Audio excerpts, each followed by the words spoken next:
हाय दोस्तों, VFX Bharat channel में आप लोगों का एक बार फिर से स्वागत है। माफ़ी चाहता हूँ कि कुछ दिनों से मैं ट्यूटोरियल नहीं बना पाया बिकॉज थोड़ी तबीयत नासाज थी। बट हाँ, मैं दोबारा ट्यूटोरियल के साथ आया हूँ और इस बार हम देखेंगे कि इस टाइप के जो सिमुलेशन है, जो कि मैं भी आपको वीडियो दिखाने वाला हूँ, कैसे क्रिएट कर सकते हैं। मैं आपको पूरा उसका बेसिक सेटअप बताऊँगा कैसे क्रिएट करना है। उसके बाद श्योरली आप लोग उसको आगे ले जा सकते हैं अपने किसी भी टाइप के लिक्विड सिमुलेशन का वर्क करने के लिए हुडनी फ्लिप सॉल्वर के थ्रू। तो देखते हैं क्या मैंने क्रिएट किया था।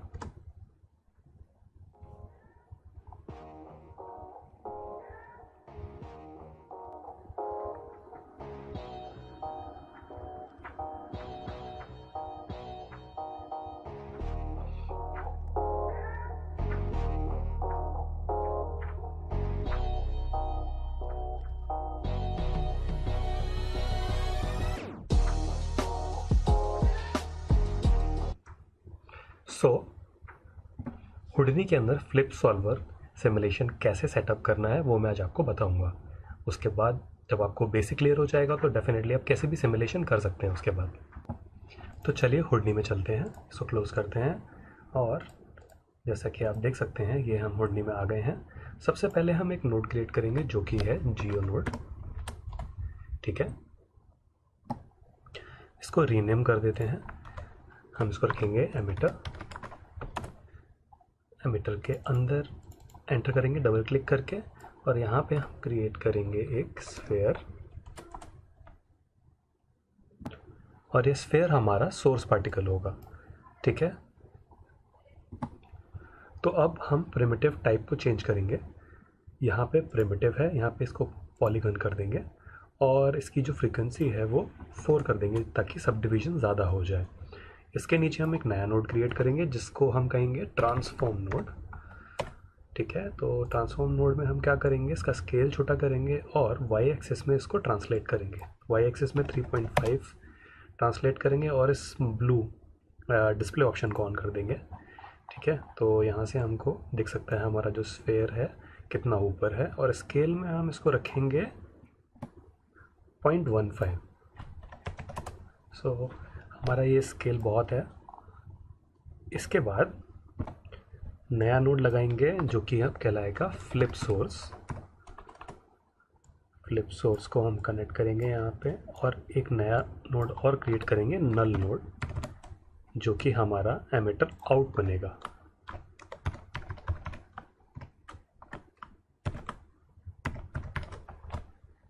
तो ये बन गया है। फ्लिप सोर्स को सेलेक्ट करेंगे और यहाँ पे जो उसका वॉक्सल साइज़ है वो हमें छोटा करना पड़ेगा क्योंकि अगर आप यहाँ देखेंगे तो बहुत लो क्वालिटी लग रहा है और जो हमारा स्फेयर है अगर आप देखेंगे एटलीस्ट उसका शेप जैसा दिखना चाहिए। तो इसको सेलेक्ट करिए और 0.02 कर देते हैं। हाँ, तो 0.02 हाँ, एटलीस्ट हमारा स्फेयर जैसा दिखने लगा है वो। ठीक है, सो ये हो गया। इस ब्लू टिक पे, एमिटर आउट के ब्लू टिक पे क्लिक कर दीजिए और बाहर आ जाते हैं। अब हमें क्या क्रिएट करना है, हमें अपनी फ्लिप से उनको क्रिएट करना है। तो उसके लिए हम एक नया नोड यहाँ पे क्रिएट करेंगे डॉप नेटवर्क। इसको रीनेम कर लेंगे फ्लिप सिम। फ्लिप सिम करके क्रिएट कर दिया और इसके अंदर जाएंगे।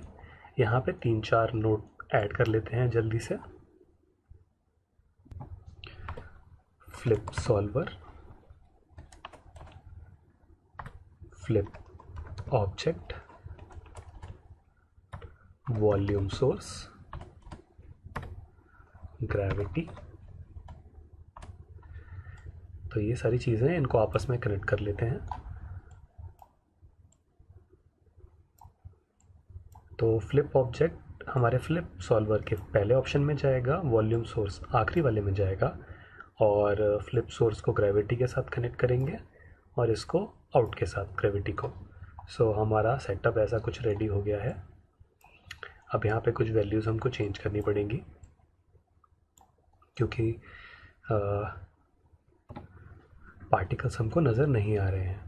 तो उसके लिए क्या करेंगे, सबसे पहले अपना टाइमलाइन चेंज कर लेते हैं, 100 फ्रेम्स कर लेते हैं यहाँ पे। और एक चीज़ और कर लेते हैं, जो हमारा ग्रिड है, 3D ग्रिड है, वो बहुत बड़ा है हमारे सीन सोर्स के हिसाब से। तो उसको छोटा कर लेते हैं। उसको छोटा करने के लिए क्या करेंगे, आप फ्लिप सॉल्वर पे क्लिक करिए और माउस को 3D व्यू पोर्ट पे लेकर जाएं और एंटर प्रेस करें, तो आपको ये सारे कंट्रोलर्स दिख जाएंगे। ठीक है, सो अगर आपको एक्स एक्सिस में चेंज करना है तो वहाँ पे माउस लेके जाइए, हाईलाइट हो जाएगा और शिफ्ट पकड़ के प्रेस कीजिए तो दोनों तरफ से छोटा होएगा। सेम वाई एक्सिस में भी, सेम जी एक्सिस में भी, क्योंकि हमें जो 3D ग्रिड है हमारा, हमें इतना बड़ा नहीं चाहिए, हमारा सिमुलेशन इतना बड़ा नहीं है। सो इसको शिफ्ट नहीं दबाएंगे तो खाली एक पोर्शन, एक एक्सिस आपका, एक एज आपका बढ़ेगा। तो जैसे कि मैंने यहाँ चेंज कर लिया है और हाँ, अभी के लिए ये ठीक है। सो अभी आप देखेंगे यहाँ पे पार्टिकल्स आपको नज़र आ रहे हैं, ये हमको नहीं चाहिए, तो इनको सबसे पहले चेंज कर लेते हैं। इनकी विजुअल जो दिख रहे हैं ऐसे नहीं दिखने चाहिए, पार्टिकल्स दिखने चाहिए, स्फेयर नहीं दिखने चाहिए। सो उसको चेंज करने के लिए क्या करेंगे, हम जाएंगे पार्टिकल ऑब्जेक्ट में और यहाँ पे गाइड्स करके ऑप्शन आता है। गाइड्स में आपको पार्टिकल ऑप्शन दिखेगा, यहाँ पे स्प्राइट्स लिखा हुआ है, यहाँ पे आप पार्टिकल्स कर लेंगे तो अब आप देख सकते हैं पार्टिकल्स दिखने लगे हैं। और यहाँ पे सॉफ्ट पाथ में फ्लिप ऑब्जेक्ट के इसको डिलीट कर देते हैं, बिकॉज हमको जो पार्टिकल सोर्स है वो हमको स्फेयर को बनाना है। ठीक है, तो ये चेंज हो गया। अब आप जाएंगे वॉल्यूम सोर्स के अंदर। वॉल्यूम सोर्स के अंदर सबसे पहले चेंज करेंगे इनिशियलाइज को, जहाँ पे लिखा है सोर्स स्मोक वहाँ पे हम कर लेंगे सोर्स फ्लिप, क्योंकि हमारी सिमुलेशन फ्लिप होने वाली है, फ्लिप सिमुलेशन होने वाली है। ठीक है, तो दूसरा चीज़ है हमें पाथ देना होगा एमिटर के लिए। तो यहाँ से हम ऑब्जेक्ट चूज़र में जा सकते हैं और यहाँ से हमने जो क्रिएट किया था एमिटर के अंदर, ऑब्जेक्ट के अंदर जाएंगे, यहाँ एमिटर जो हमने नेम किया था एमिटर के अंदर, एमिटर आउट, इसको सेलेक्ट कर लेंगे, एक्सेप्ट पे क्लिक करिए तो ये कनेक्ट हो गया है। ठीक है, और अभी प्ले करके देखते हैं एक बार और आप देख सकते हैं हमारे पार्टिकल्स गिरना स्टार्ट हो गए हैं। सो उम्मीद करता हूँ अब तक का कुछ भी चीज़ कॉम्प्लेक्स नहीं होगी, बिल्कुल सिंपल है पार्टिकल सेटअप करना। ठीक है, कॉम्प्लेक्सिटी वहाँ आती है जब आपको चीज़ें एडिशनल करनी पड़ती हैं, तो उस चीज़ के लिए बाद में करते हैं, पहले बेसिक्स क्लियर करना ज़रूरी है।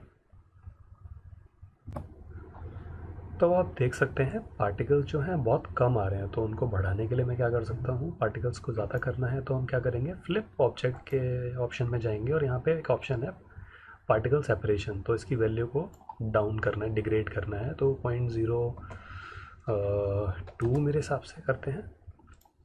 और आप देख सकते हैं पार्टिकल्स डेफिनेटली बढ़ गए, पर पार्टिकल्स एक्चुअली जो सोर्स है मेरा उसके हिसाब से नहीं आ रहे हैं। क्यों नहीं आ रहे हैं उसका रीज़न ये है, जब मैंने यहाँ पार्टिकल सोर्स ऑब्जेक्ट जो मेरा है स्फेयर, यहाँ पे मैंने फ्लिप सोर्स क्रिएट किया। फ्लिप सोर्स में भी एक ऑप्शन आता है पार्टिकल सेपरेशन, मुझे यहाँ पे भी वैल्यू सेम करनी पड़ेगी। ओके, तो मेरा दो तरीके हैं, एक तो मैं मैनुअली करूँ तो फिर मुझे हर बार जब अंदर चेंज करूँगा जो वैल्यू, सेम वैल्यू यहाँ डालनी पड़ेगी।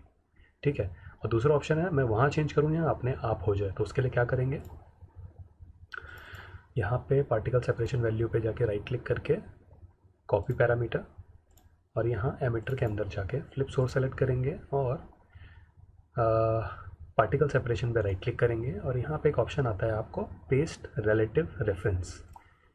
तो अब जब भी मैं वैल्यू अंदर चेंज करूँगा सेम वैल्यू यहाँ पे आ जाएगी, जो कि यहाँ आ गई है। तो फिर से सिमुलेट करके देखते हैं कैसा क्या आता है।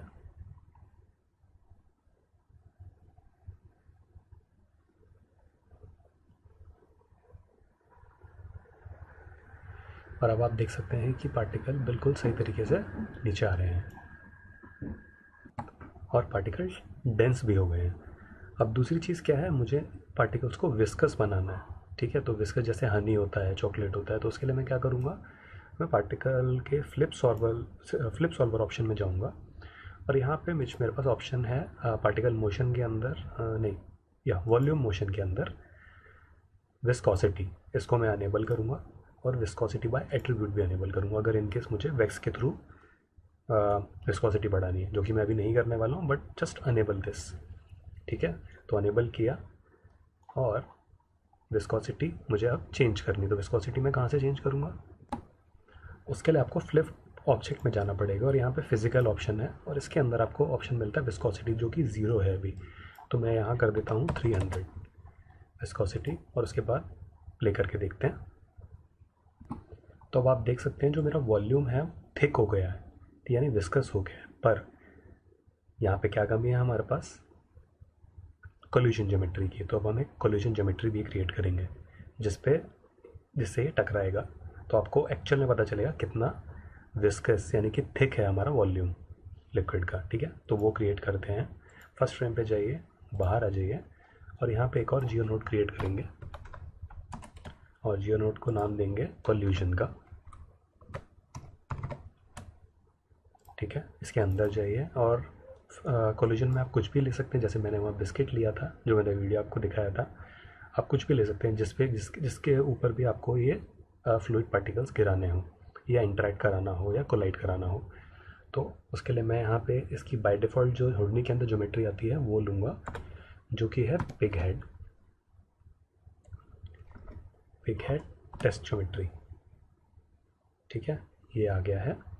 ठीक है, यहाँ इसके नीचे मैं एक नोड लगाऊंगा, ट्रांसफॉर्म नोड, और इसको अनेबल कर लेता हूँ यहाँ ब्लू टिक पे ऑन करके। और यहाँ पे मैं इसकी स्केल रखूँगा 0.8 और वाई एक्सिस में 1 वैल्यू कर दूँगा। थोड़ा सा ऊपर ले लेता हूँ ताकि बेटर रिप्रेजेंटेशन मिले मुझे। इसके बाद मैं यहाँ पे एक VDB का नोड क्रिएट करूँगा, VDB फ्रॉम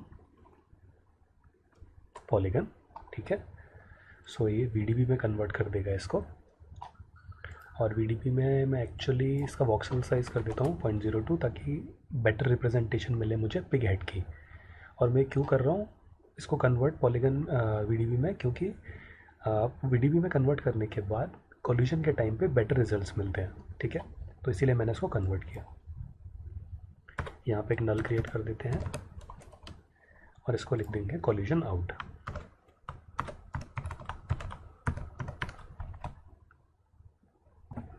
हमारी कोलिजन ज्योमेट्री क्रिएट हो गई है। और अब वापस चलते हैं फ्लिप सिम के अंदर। यहाँ पे हम अपना जो कोलिजन ज्योमेट्री है उसको ऐड करेंगे। तो उसको ऐड करने के लिए 3 नोड ऐड करेंगे हम, स्टैटिक ऑब्जेक्ट, स्टैटिक सॉल्वर और एक मर्ज नोड। चलिए इनको आपस में कनेक्ट कर लेते हैं। मर्ज को सबसे नीचे रखेंगे, स्टैटिक का ऑब्जेक्ट ऊपर, उसके नीचे स्टैटिक सॉल्वर। इसको कनेक्ट करिए यहाँ पे, इसको मर्ज से कनेक्ट करिए, ग्रेविटी को कनेक्ट करना है और ये हमारा आउट में चला जाएगा। ठीक है, तो L प्रेस कर दीजिए ताकि लेआउट हो जाए। ठीक है, तो लेआउट हो गया L प्रेस करने से। और यहाँ स्टैटिक ऑब्जेक्ट में मैं अपना कोलिजन ज्योमेट्री सेलेक्ट कर लूँगा। सो यहाँ सॉप पाथ में मैं इस ऑप्शन पे क्लिक करूँगा, ऑपरेटर चूज़र, और यहाँ पे मैं सेलेक्ट करूँगा अपना कोलिजन ज्योमेट्री जो कि ये है, और यहाँ पे कोलिजन आउट को सेलेक्ट कर लूँगा। तो यहाँ पे मेरी ज्योमेट्री जो मुझे है देखने लगी। अगर मैं इसको मैं क्लिक करता हूँ तो मेरी जो ज्योमेट्री है वो मुझे दिख रही है। ओके, अभी मैं यहाँ पे कोलिजन में जाऊँगा एंड यहाँ पे मेरा जो ऑप्शन है मोड रे इंटरसेक्ट है, उसको मैं चेंज करके वॉल्यूम सैम्पल्स कर दूँगा। ठीक है, और इस बटन पे क्लिक करूँगा, कोलिजन गाइड। ओके, और उसके बाद डिस्प्ले ज्योमेट्री ऑफ कर देता हूँ तो मुझे कोलिजन गाइड दिख जाएगा। तो आप देख सकते हैं ऑलमोस्ट सेम शेप है। ओके, तो अभी इसको मैं डिस्प्ले इसका ऑफ कर देता हूँ और यहाँ बाहर जाके कोलिजन ज्योमेट्री ऑन किया और यहाँ अंदर जाता हूँ। अब देखते हैं कि हमारा जो फ्लूइड है वो इंटरसेक्ट करता है, आई मीन इंटरैक्ट करता है कि नहीं करता है, कोलाइड करता है कि नहीं। तो फटाफट से एक सिमुलेशन करके देख लेते हैं। और मैं कुछ 40 फ्रेम्स की सिमुलेशन करता हूँ। तो आप देख सकते हैं डेफिनेटली हमारा जो मैश है वो कोलाइड करने लगा है। और मैं और थोड़ा सिमुलेट कर लेता हूँ अराउंड 75 फ्रेम के आसपास। तो मैंने पूरा 100 फ्रेम ही सिमुलेट कर लिया है और अब आप देख सकते हैं ये डेफिनेटली बहुत ही विस्कस फ्लूइड है। ठीक है, अभी मैं इसको जूम करके पास जाके देखता हूँ तो आप देख सकते हैं कि जैसे कि कोई हनी या कैरेमल या चॉकलेट फ्लो होता है वैसे फ्लो हो रहा है। एक काम आप और कर सकते हैं, अगर आपको विस्कोसिटी और चाहिए तो आप वही सेम फ्लिप ऑब्जेक्ट में जाके यहाँ पे जो विस्कोसिटी है उसे अराउंड 500 कर दीजिए। सो 500 विस्कोसिटी करने के बाद आप देख सकते हैं जो मेरा पार्टिकल्स हैं बहुत ज़्यादा विस्कस थिक हो गए हैं। ओके, तो ये कैसा दिखने लगा है, ज़्यादा कैरेमल और हनी की तरह, may be chocolate with more viscosity. ठीक है, तो ये हो चुका है।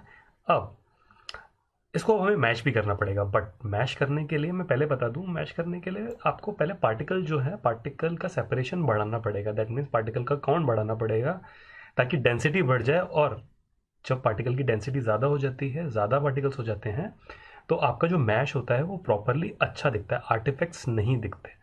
लो रेजोल्यूशन पे आप मैशिंग करेंगे तो डेफिनेटली आपका मैश अच्छा नहीं दिखने वाला है। यानी कि एक्चुअली में क्या है, आउटपुट आप क्या करोगे, मैश निकालने के बाद उसको आप रेंडर करोगे, शेड करोगे और रेंडर करोगे। तो जब वही अच्छा नहीं दिखेगा तो ऑब्वियस सी बात है वो रियलिस्टिक नहीं दिखेगा, अच्छा नहीं दिखेगा। तो उसके लिए आपको क्या करना पड़ेगा, फ्लिप ऑब्जेक्ट में जाके पार्टिकल सेपरेशन जो है जो और कम कर देना पड़ेगा। आप 0.1 कर सकते हो या और उससे भी नीचे जा सकते हो। तो जितना ज़्यादा आप वैल्यू कम करोगे उतना ज़्यादा पार्टिकल्स ज़्यादा होंगे, सिमुलेशन आपका और बेहतर होगा। पर सिमुलेशन टाइम भी बढ़ेगा और मशीन पे डिपेंड करता है आपके कि कितने पार्टिकल या कितना डेंस पार्टिकल सिस्टम आपका मशीन झेल सकता है। ठीक है, तो मैं सजेस्ट करूँगा आप ज़्यादा से ज़्यादा 0.005 तक जाएँ। ठीक है, वो आपके ऊपर डिपेंड करता है।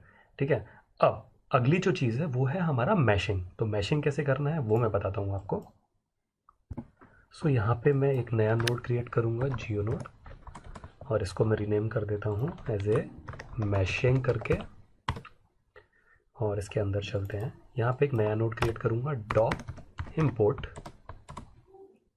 यहाँ पे डॉप इम्पोर्ट में डॉप नेटवर्क में जाके यहाँ पे आप ऑपरेटर सेलेक्ट करेंगे जो कि हमारा है फ्लिप सिम, जो कि हमको यहाँ पे इंपोर्ट करनी है। तो यहाँ किया, इंपोर्ट स्टाइल में यहाँ पे ऑप्शन एक आपको मिलेगा फेच ज्योमेट्री फ्रॉम डॉप नेटवर्क। तो आप देख सकते हैं यहाँ पे मेरी ज्योमेट्री अभी दिखने लगी है। ठीक है, अब इसके नीचे हम एक और नया नोड क्रिएट करेंगे, इसको इन पार्टिकल्स को फ्लूइड्स में आई मीन मैश करने के लिए। तो टैब प्रेस करके मैं टाइप करूँगा पार्टिकल फ्लूइड सरफेस। ठीक है, ये मैंने यहाँ पे इंपोर्ट कर लिया है। सो यहाँ पे जैसे ही मैं इसको यहाँ अनेबल करता हूँ तो मुझे फ्लूइड्स दिखना चाहिए, जो कि नहीं दिख रहा है। उसका रीज़न क्या हो सकता है, यहाँ पे पार्टिकल सेपरेशन की जो वैल्यू है वो सेम रखनी पड़ेगी जो कि हमने फ्लिप ऑब्जेक्ट में रखी थी। तो यहाँ 0.02 कर देता हूँ मैं, और जैसे 2 करूँगा आप देख सकते हैं मुझे मैशिंग दिखने लगी है। और यहाँ एक ऑप्शन है आउटपुट में अडेप्टिविटी, यहाँ पे मैं 0 कर दूंगा क्योंकि मुझे अडेप्टिव नहीं चाहिए। प्लस वायर फ्रेम दिख रहा है, उसको हटाने के लिए इस जगह पे आप क्लिक करेंगे और यहाँ पे स्मूथ शेडेड ऑन कर देंगे तो आप जस्ट मैश देख पाएंगे यहाँ पे। ठीक है, ऑलरेडी मैश जो है डिसेंट दिखने लगा है, बट मैं एक चीज़ आपको बताना चाहूँगा, डिपेंड करता है आपकी पार्टिकल डेंसिटी के ऊपर भी, बिकॉज जितना ज़्यादा डेंस पार्टिकल होंगे उतना अच्छी मैशिंग होगी। ओके, सो एक और चीज़ इसमें हम कर सकते हैं स्मूथ करने के लिए, ऑलरेडी स्मूथ दिख रहा है बट और स्मूथ करने के लिए इसमें फ़िल्टरिंग में जाएंगे और इस स्मूथ पे क्लिक कर देंगे। ठीक है, और उसके बाद एक फाइनल स्मूथ, और तो आप देख सकते हैं कितना डिफरेंस आ गया। तो अब हमारा जो फ्लूइड है काफ़ी स्मूथ दिख रहा है, मैं किसी भी फ्रेम पे देखूँ वो स्मूथ ही नज़र आएगा। सो इस तरीके से आप बड़ी आसानी से मैशिंग कर सकते हैं हुडिनी के अंदर। सो आई होप ज़्यादा कॉम्प्लिकेटेड नहीं रहा होगा ये पूरा प्रोसेस। ठीक है, अब अभी मैश तो हो गया, अब एक्सपोर्ट मारने के लिए क्या करेंगे, रॉप एलेम्बिक आउटपुट का नोड क्रिएट करेंगे, रॉप एलेम्बिक आउटपुट। ठीक है, सिंपल है, इसको सीधा कनेक्ट करिए और यहाँ पे आप फ्रेम रेंज डालेंगे, रेंडर फ्रेम रेंज जो कि हमारी अभी है। ठीक है, रेंडर विद टेक को आप कर देंगे मेन, और बस यहाँ पे आपको आउटपुट पाथ सेलेक्ट करना है, सिंपल, जहाँ भी आपको एक्सपोर्ट करना है, और जस्ट सेव टू डिस्क करेंगे और आपका एलेम्बिक फाइल सेव हो जाएगा। ठीक है, और उसके बाद आप किसी भी DCC एप्लीकेशन में इंपोर्ट कर सकते हैं, माया में, 3ds Max में, या जिसमें भी आप चाहें। उसके बाद आपको जो भी रेंडरिंग करनी है कर सकते हैं। तो आई होप ये सिंपल ट्यूटोरियल आपको समझ में आया हो, पसंद आया हो। इस तरीके से आप जो मैंने आपको वीडियो दिखाया था इस वीडियो की शुरुआत में, इस तरह के आप फ्लूइड सिमुलेशन कर सकते हैं बड़ी आसानी से। सो अगर पसंद आया है तो प्लीज़ इस वीडियो को लाइक करें, शेयर करें, सब्सक्राइब करें और बने रहें VFX भारत चैनल के साथ। मिलते हैं बहुत जल्दी।